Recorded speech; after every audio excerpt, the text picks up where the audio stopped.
드리게 하시니 감사합니다. 하나님께서 귀한 예물을 연락해 주시고 예물이 주님 나라에 합당하고 귀하게 쓰여지게 되기를 원하며 드리는 손길, 그들의 생업, 그들의 삶의 자리마다 하나님의 복 주시되 언약을 따라 하나님의 새벽 이슬 같은 복을 주셔서 그 삶에 번성케 하시기를 바랍니다. 거룩하신 하나님, 오늘을 시작해 또 한 주간 우리에게 주어진 삶을 살아갈 때 우리가 보고 듣고 말하고 행동하는 것이 믿음 안에 있어 하나님의 영광을 나타내게 하시고 하나님의 손길로 지켜 악한 질병으로부터 보호해 주시기 바랍니다. 약함과 병들미 있고 고난과 환난 중에 있는 성도들 긍휼히 여겨주시고 말씀 듣고 기도하고 찬송하는 가운데 하나님의 손길에 만짐받으시고 고침받으며 문제를 해결하며 회복되어지는 능력의 역사가 있기를 간절히 원합니다. 예수님 이름으로 기도하옵나이다. 아멘. 이번 주간은 고난주간입니다. 고난주간은 아시죠? 본래 이제 개혁교회에서는 사순절 이런 절기를 이제 잘 안 지켰는데 우리가 이제 세계에 분포되어 있는 교회를 세 가지로 구분을 하게 되면 로마를 중심으로 하는 가톨릭, 천주교회라 그러죠. 그 다음에 이스탄불을 중심으로 하는 동쪽의 교회를 동방교회 혹은 정교회 그럽니다. 이 정교회는 헬라어 문화권에 있는 교회들인데 정교회는 이제 천주교회처럼 교황권을 가지지 않는 지역 교회들이 독립적인 운영을 하는 그런 특색을 가지고 있습니다. 그리고 세 번째가 개혁교회죠. 개혁교회 1516년에 종교개혁을 하면서 천주교회가 만들어 놓은 많은 인위적인 그런 것들을 다 버려버리게 됩니다. 그런데 325년에 니케아 회의라고 하는 회의가 열렸어요. 이 니케아 회의는 당시에 콘스탄틴 황제가 주재를 해가지고 세계에 있는 교회 지도자들을 니케아에 모아서 회의를 했습니다. 그때 회의 결과는 부활절 날짜를 정하는 것, 그리고 사순절이라고 하는 부활절 이전 40일을 정하는 것이었습니다. 사순절을 이렇게 한다 저렇게 한다 그런 이제 규례들이 많았지만 가장 중요한 내용이 두 가지가 있습니다. 하나는 경건을 훈련하는 기간입니다. 우리가 디모데전서 4장에 보면 경건을 연습하라 그랬죠. 경건의 연습은 범사가 유익하다 그랬거든요. 그러니까 기독교인들은 이 고난주간에 경건을 훈련하는 거예요. 평소에 기도하지 않던 사람들이 우리가 이제 고난절 새벽 기도를 통해서 기도를 깨어나고 기도를 훈련하는 거죠. 그리고 우리가 구제하는 일도 하고 전도하는 일도 하고 섬기는 일을 하는 그런 경건을 훈련하는 기간으로 삼으시면 된다. 그런 뜻입니다. 여러분 수요 기도회, 금요 기도회 있잖아요. 그죠? 수요 기도회, 금요 기도회는 왜 만들었을까요? 성경에 있나요? 없지요. 근데 만든 이유가 뭔가 하면 주일만 지켜가지고는 신앙 유지가 안 되니까.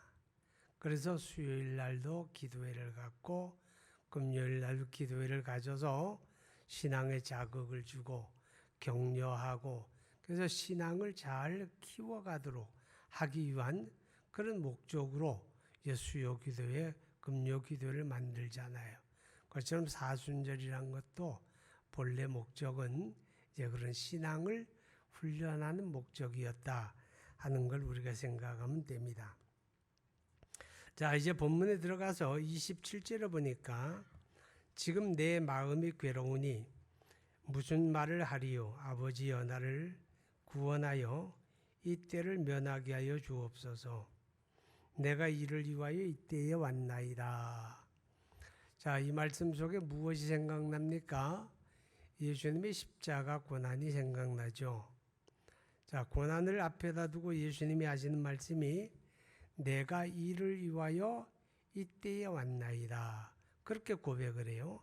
그럼 이 고백이 뭡니까? 간단히 말하면 나는 십자가에 죽으러 왔습니다. 그런 이야기예요. 내가 죽으러 왔습니다.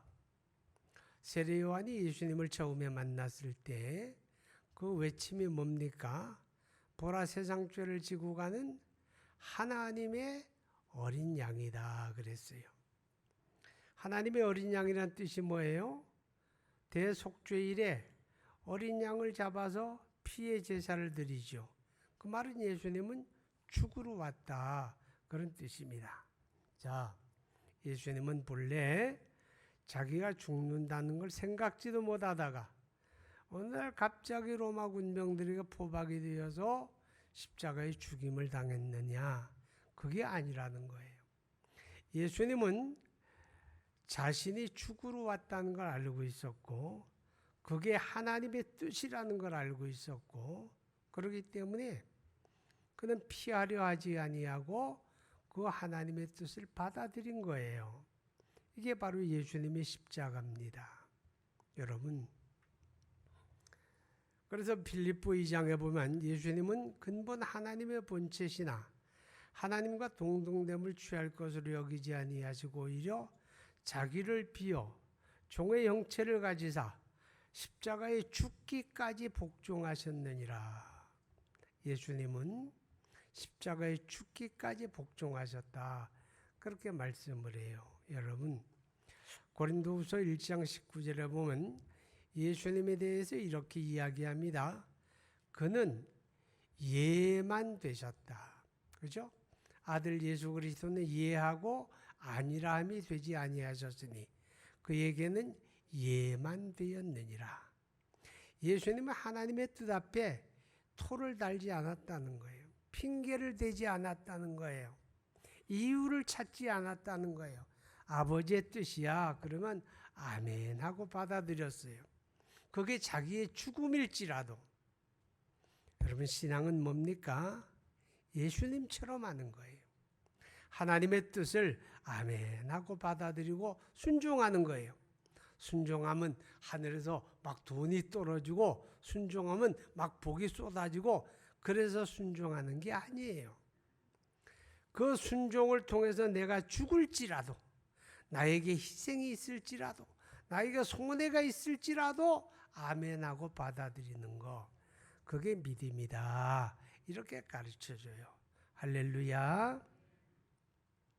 자, 예수님께서 이 십자가의 죽으심을 통해서 우리의 죄를 대속해 주셨죠. 대속이라고 하는 말은 우리가 스스로 무슨 노력을 해가지고 구원을 받을 수가 있는데 예수님이 우리를 조금 거들어 주셔서 우리를 좀 수월하게 했다. 그런 뜻일까요? 아니에요. 우리는 어떤 방법, 어떤 수단, 어떤 노력을 해도 죄를 도무지 해결할 수가 없었어요. 여러분, 구약 성경 이사야는 이렇게 얘기합니다. 구수인이 그 피부를 희게 할 수 있느냐? 표범이 그 반점을 변화시킬 수가 있느냐? 무슨 말이에요? 구수인, 아프리카 흑인이 노력하고 그러면 뭐 피부색을 바꿀 수 있느냐? 없다는 거죠. 그것처럼 우리 스스로 어떤 노력으로도 우리 죄를 해결할 수 없었다. 그 해결할 수 없는 것을 예수님이 십자가에서 해결해 주셨다. 믿습니까? 여러분, 하나님은 예수 그리스도가 아니라도 어떤 다른 사람을 통해서 우리를 구원하실 수 있었는데 마침 예수님이 있어서 글을 쓰셨다. 그거 아니에요. 예수님은 절대적이고 유일하신 분이에요. 천하 인간의 구원을 얻을 만한 다른 이름을 우리에게 주신 일이 없다. 그분만이 하나님의 아들이고 그분만이 동정녀의 몸에 탄생하여 아담의 죄로부터 자유하신 분이고, 그분만이 우리와 똑같은 사람이 되셨기 때문에 그분만이 우리의 죄를 대속할 수 있는 자격을 가지셨고, 그래서 그분의 십자가 죽으심으로 우리 죄를 해결해 주셨습니다. 할렐루야. 오늘 우리가 예수를 믿는다는 건 바로 그 사실을 믿는 것을 의미하고 있습니다. 마태복음 20장 28절을 한번 봅니다. 인자가 온 것은 섬김을 받으려 함이 아니야 도리어 섬기려 하고 자기 목숨을 많은 사람의 대속물로 주려 함이니라. 예수님의 십자가는 섬김의 십자가입니다. 무슨 십자가? 섬김의 십자가. 우리 죄를 대속하는 십자가, 그리고 섬김의 십자가. 여러분, 사람은 누구나 다 높임 받기를 원하지요. 사람은 누구나 다 섬김 받기를 원하지만 주님은 이 땅에 오실 때 그는 박수 받으러 오지 않았다는 거예요. 그는 높임 받으러 오지 않았다는 거예요. 그는 섬기는 자로 오셨다는 거. 섬기는 자라는 건 뭐예요? 종이 된다는 거예요. 낮아지고 종이 되려 오셨다. 그는 어떻게 섬기셨습니까? 십자가의 죽음을 통해서 자기 목숨을 죄인을 위하여 내주심으로 우리를 섬기셨다. 그게 예수님의 섬김의 십자가다. 그렇게 말씀을 합니다. 여러분, 우리가 주님을 믿고 따르는 것도 섬기는 자가 되어진다 하는 것을 우리에게 깨닫게 합니다. 마태복음 20장 26절에 보게 되면 예수님이 그랬어요. 너희 중에 누구든지 크고자 하는 자는 너희를 섬기는 자가 되어야 하고, 누구든지 으뜸이 되고자 하는 자는 종이 되어야 한다. 그렇게 말씀을 했어요. 여러분, 섬김이라고 하는 건 어려운 거요. 그죠? 내가 낮아지는 거니까 어려운 거잖아요. 그러나 이 고난절에 우리 섬김을 훈련할 수 있기 바랍니다. 섬김은 가진 게 많아서, 힘이 많아서, 넉넉해서 섬기는 게 아니에요. 마음만 있으면 다 섬겨요. 어떤 독거노인이 어느 날 구역장에 찾아왔더래요. 그리고 아이스크림 2개를 사가지고 와서 하나는 자기가 먹고 하나는 할머니 드리고, 둘이 앉아 아이스크림을 입으로 빨면서 대화를 하는 거예요. 주거니 받거니 어떻게 지내셨냐고. 많이 적적하셨죠? 아픈 데는 없으세요? 떽거리는 굶지 않아요? 하루 종일 있어도 누구 한 사람 말 걸어주는 사람 없고, 누구와 대화할 사람 하나 없잖아요. 기껏해야 텔레비전 보는 게 전부인데, 구역장이 찾아와서 길어야 2, 30분인데 그 2, 30분 동안 아이스크림 나누어 빨면서 대화해 주는 게 눈물이 나도록 고마웠다. 그렇게 이야기를 하시더라고요. 그게 섬기는 거예요. 어떤 독거노인이 누가 와서 문을 톡톡 두드리더래요. 누구세요? 그러니까 아무 대답이 없더래. 그래서 문을 열고 보니까 그 문간에다가 누가 물김치를 담아가지고 조그마한 통에다가 가져다 놓고 가신 거예요. 누구라고 써놓지도 않고. 그 물김치를 먹으면서 이 할머니가 눈물이 났다는 거죠. 내가 혼자가 아니로구나.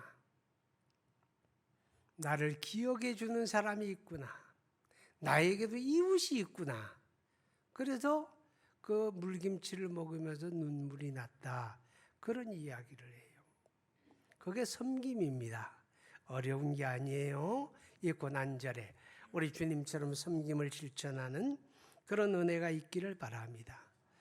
우리가 교회 안에 여러 가지 직분이 있습니다. 목사도 있고 장로도 있고 집사도 있고 권사도 있고 많은 직분이 있는데, 이 직분은 박수 받는 자리가 아닙니다. 이 직분은 높임 받는 자리가 아닙니다. 이 직분은 섬기는 자리입니다. 섬김은 뭐라 그랬죠? 낮아지는 겁니다. 종이 되는 겁니다. 그게 섬김이에요. 만약에 누가 섬김을 거부한다면 그가 가진 직분은 아무 쓸모도 없고 아무 가치도 없고 아무 의미도 없어요. 우리의 직분은 섬김을 위한 것이라는 것을 기억할 수 있으면 좋겠습니다. 오늘 본문 24절에 보니까 내가 진실로 진실로 너희에게 이르노니 한 알이 미리 땅에 떨어져 죽지 아니하면 한 알 그대로 있고 죽음은 많은 열매를 맺느니라. 그렇게 말씀을 했어요. 예수님의 십자가는 씨를 심는 십자가라는 거죠. 무슨 씨? 생명의 씨를. 우리가 봄을 맞이해서 지금쯤 농촌은 엄청 바쁠 거예요. 밭을 갈고 논을 갈고 씨를 뿌리기 위해서 참 노력을 할 거예요. 우리가 씨를 땅에 심는다는 건 뭐예요? 죽음을 의미하는 거예요. 그러나 죽음으로 끝나지 않아요. 씨는 거기에서 싹이 납니다. 그리고 열매가 맺어지는데 수십 배, 수백 배, 수천 배의 열매를 거두게 됩니다. 하나님의 세상을 이처럼 사랑하사 독생자를 주셨으니 이는 그를 믿는 자마다 멸망치 않고 영생을 얻게 하려 하심이라. 할렐루야. 예수님이 여러분에게 영생을 주셨습니다. 허물과 죄로 죽은 저와 여러분이 영원한 생명을 얻었습니다. 어떻게? 예수님이 십자가에서 제공한 그 생명의 씨를 받았기 때문입니다. 아멘. 예수님이 십자가에서 제공한 그 생명의 씨를 받음으로 우리가 영생을 얻었습니다. 감사하죠? 할렐루야. 그런데 이 구원을 받은 하나님의 사람들은 크게 감사해서 신앙생활하는 거예요. 감사해서 예배하고 감사해서 헌금하고 감사해서 찬양대하고 감사해서 체르빔 하는 거예요. 감사해서 하는데 그러나 감사가 다는 아니에요. 한 가지 더 있어요. 그게 뭔가 하면 우리도 씨를 뿌리는 자가 되어야 합니다. 할렐루야. 우리는 생명의 씨앗이 아니에요. 무엇이 생명의 씨앗입니까? 예수님이 생명의 씨앗이에요. 예수의 십자가 복음이 생명의 씨앗입니다. 이 씨앗을 뿌릴 때 여러분 성경은 말합니다. 많이 심은 자는 많이 거둘 것이고 적게 심은 자는 적게 거두리라. 사람이 무엇으로 심든지 그대로 거두리라. 여러분이 씨앗을 뿌리는 만큼 거두게 될 줄 믿습니다. 작년 11월 달 코로나가 한창일 때 참 교회 여기저기에서 문제가 터져가지고 세상 사람들이 교회를 손가락질하고 비난하고 입에다 개거품을 물고 욕을 하고 교회가 없어져야 한다고 그렇게 할 바로 그때였습니다. 여러분, 그런데 그때에 저 분당에 있는 어느 큰 교회가 전도 축제를 계획을 했어요. 여러분, 전도 축제합니다 그랬어요. 그러니까 장로님들이 목사님 때가 아니잖아요 그러는 거예요. 집사님, 권사님, 구역장들이 지금은 때가 아니에요. 밖에 나가보세요. 사람들이 입을 가진 사람은 다 교회를 비난해요. 그런데 우리가 예수 믿는다고 얘기하기도 어려운데 예수 믿으라고 얘기하면 사람들이 예수 믿겠습니까? 그러는 거예요. 듣고 보니 그래요, 안 그래요? 그때가 그랬고 지금도 그렇잖아요. 그죠? 지금도 그렇잖아요. 목사님 갈등이 없을까요? 목사님도 고민이 되고 갈등이 되는 거예요. 그래서 하나님 앞에 무릎을 꿇고 기도합니다. 하나님 어떻게 하면 좋아요? 어떻게 할까요? 어느 게 옳아요? 간절히 기도하는데 하나님이 그 마음속에 주는 생각이 이런 거예요. 코로나라고 해서 하나님의 부르심이 막아지겠느냐? 사람들이 반대한다고 해서 하나님의 구원의 부르심이 멈추어지겠느냐? 그런 마음의 깨달음이 되는 거예요. 아멘! 하고서 합니다. 그리고 선포를 했어요.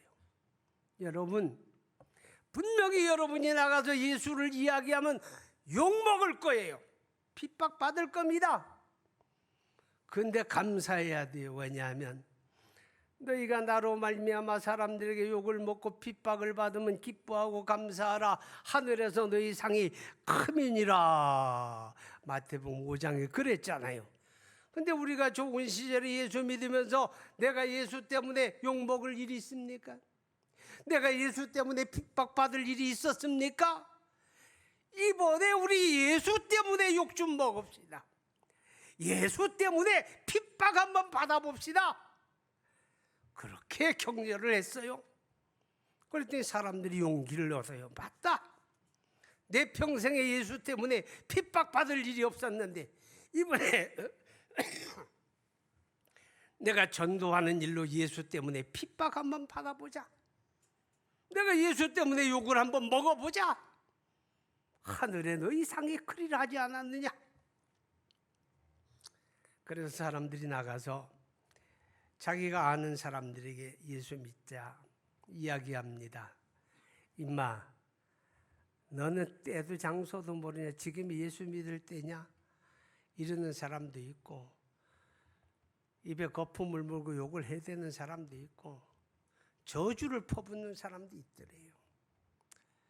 그래도 기뻐요. 감사해요. 왜냐하면 내가 주를 위해 핍박을 받아보다니, 내가 주를 위해 욕을 먹어보다니 하늘에서 하나님이 기뻐하신다. 그리고 한 달 동안 열심히 주변 사람들을 만났는데 놀라운 거는요, 핍박하고 비난하고 욕하는 사람만 있질 않더라는 거예요. 하나님이 부르시는 사람들이 있는데요, 그 한 달 동안에 300명의 등록 신자를 얻었어요. 할렐루야. 하나님이 하시는 일이에요. 하나님이 하시는 일이에요. 우리 주님이 십자가에 달리셔서 죽음으로 끝난 게 아니에요. 그는 생명의 씨를 심으셨고, 생명의 씨를 심으셨기 때문에 오늘 저와 여러분이 생명의 열매가 되었고, 생명을 경험한 우리들이 감사하여 주를 섬길 뿐 아니라 우리 또한 생명의 씨를 뿌리는 이 일에 헌신하는 그런 고난절이 되기를 주님의 이름으로 축복합니다. 자, 26절에 보니까 사람이 나를 섬기려면 나를 따르라. 나 있는 곳에 나를 섬기는 자도 거기 있으리니 사람이 나를 섬기면 내 아버지께서 그를 귀히 여기시리라. 사람이 나를 섬기려면 나를 따르라. 예수 믿습니까? 그럼 우리가 예수 믿는다는 말, 신앙생활 한다는 말은 뭐예요? 예수님을 섬긴다는 뜻이지요. 예수님을 부린다는 뜻이 아니고 예수님을 섬긴다는 뜻이에요. 어떤 사람은 예수를 부리고 있어요. 자기가 원하는 일에, 자기 목적을 위해서. 그거 아니에요. 예수를 섬기는 거예요. 근데 섬긴다는 말의 구체적인 내용은 뭡니까? 나를 따르라 그랬어요. 나를 섬기려면 나를 따르라. 따른다는 말은 그분을 본받는다는 거예요. 그분의 가르침을 실천한다는 거예요. 할렐루야. 그게 우리가 주님을 섬기는 거고 주님을 따르는 신앙생활입니다. 여러분,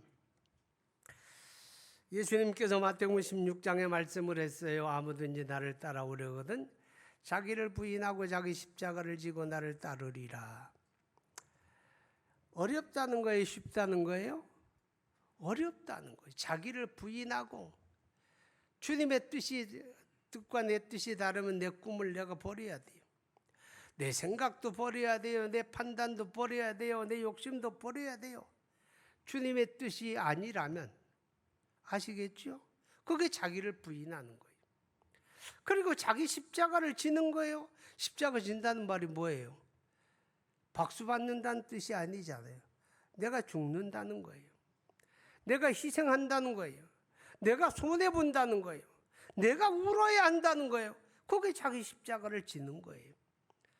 자기를 부인하고 자기 십자가를 지고 울어야 주님을 따른다는 거죠. 마태복음 20장에 보면 예수님께서 6월절에 예루살렘에 올라가십니다. 마지막 6월절이 될 거예요. 왜냐하면 예수님이 이번 예루살렘 방문에 그가 십자가에 죽을 거 아시고, 그래서 예루살렘을 향하여 제자들과 더불어 올라가시면서 예수님이 이렇게 말씀을 해요. 내가 이번에 예루살렘 올라가면 대제사장과 서기관들에게 핍박을 받고 이방인의 손에 넘겨져서 죽임을 당할 것이다. 그러나 사흘 만에 다시 살아난다. 이 말씀을 2번, 3번 반복해서 말씀합니다. 그런데 그 같은 주님의 말씀을 귀에 담는 제자들이 하나도 없었다는 거죠. 왜냐하면 지금 예수님의 제자들은 예수님과 함께 예루살렘 올라가는데 가슴이 부풀어 있는 거예요. 왜요? 다른 생각을 하는 거예요. 이번에 예수님이 예루살렘 가면 예수님은 틀림없이 유대의 왕이 된다. 그래서 이스라엘 나라를 회복할 것이다. 로마의 총독을 내쫓고 군대를 내쫓고 다윗의 영광을 재현하는 이스라엘이 회복되어질 것이다. 예수님이 영광스러운 왕이 될 것이다. 이것이 그들의 메시아관이었어요. 그러면 우리는 주님을 따르는 자들이니까 그때에 우리는 1등 공신이 되어서 한 자리 하겠다고 하는 그런 기대가 부풀어 가지고 주님을 따라 예루살렘을 향해 가는데, 예수님은 가까워지면 가까워질수록 자꾸 죽음을 이야기하는 거예요. 그러니까 예수님이 하시는 말씀이 그들의 귀에 들어올 리가 없잖아요. 여러분, 십자가 없는 신앙생활을 생각하는 사람들이 많아요. 편안하게 신앙생활하면 좋겠다. 요즘 같은 건 딱 좋아. 왜냐하면 교회에서 다 모일 수도 없고 온라인으로 예배도 오잖아요. 뭐 별거예요. 자동차 타고 어디 가면서 설교 들으면 예배지, 이렇게 생각하는 거예요. 섬길 필요도 없고 봉사할 필요도 없고, 야 요즘만 같으면 신앙생활 할 만하다, 이렇게 생각하는 사람들이 여기는 없지만 여기 안 온 사람들 중에 들어있을 거예요. 기억하세요. 십자가 없는 신앙생활을 생각한다면 그 신앙은 곧 위험에 처할 겁니다. 왠지 아세요? 십자가가 아닌 세상 영광을 바라보고 예루살렘 따라가던 예수님의 제자들, 그들 다 실패하고 맙니다. 가룟 유다는 예수를 은삼십에 팔아버렸죠. 베드로는 예수를 하늘에 두고 맹세하면서 3번 부인했죠. 주님의 십자가에 달렸을 때 예수님의 제자들은 한 사람도 거기 없었습니다. 다 실패자가 되고 맙니다. 우리도 마찬가지죠. 우리가 신앙생활하고 나 예수 따른다고 하지만 십자가 없는 예수만 생각하고 십자가 없는 신앙생활만 생각하고 세상 영광만 바라보고, 주여 내가 가는 길에 따라오셔서 나에게 복을 주시고, 주여 내가 바라는 것을 이루어 주시고 내가 원하는 것만을 이루어 주세요, 이런 꿈으로 여러분이 주님을 따른다면 어느 날 흔적도 없이 이 자리에 앉지 않을 겁니다. 다 실패하고 말 거예요. 기억합시다. 그렇지만 우리가 주님을 따르는 그 신앙생활은 십자가를 지는 거고, 자기를 부인하는 어려운 게 아주 어렵죠. 힘들죠.